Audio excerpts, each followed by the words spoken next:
అనేది. సో ఇప్పుడు తెలంగాణ ప్రజలను, తెలంగాణ పాత్రికేయులను కనుక నువ్వు ఏలు పెడితే మాత్రం అది యూట్యూబర్ కానీ ఇంకెవరన్నా కానీ ఇక్కడ జనంగా కావచ్చు, మేము ఇక్కడ ఊకునే పరిస్థితి లేదు. మీరు ఎంతమంది మీద కేసులు పెడతారో ఏం పెడతారో తెలంగాణ ప్రజలు చూస్తున్నారు.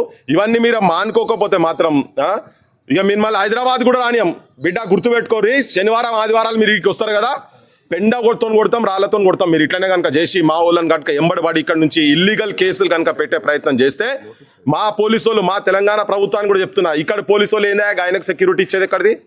చంద్రబాబుకు సెక్యూరిటీ ఇక్కడ 40 మంది అట. వాళ్ళ జీతాల పైసలు పెడితే ఒక 500 మందికి ఇక్కడ కళాకారులకు, తెలంగాణ గురించి కొట్లాడిన కళాకారులకు వాళ్ళకు జీతాలు ఇవ్వచ్చు.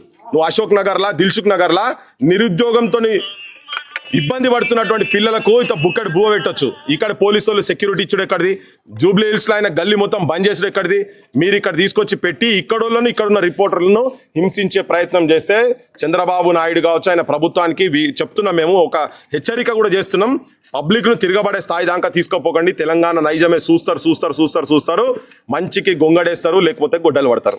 కానీ నీ మీద డైరెక్ట్ గొడ్డలు కాదు, రాజకీయ గొడ్డలు పడతాము. నిన్ను నీ చరిత్రను ఇక్కడ కాదు అక్కడ కూడా భూస్థాపితం చేస్తాను పిచ్చి పనులు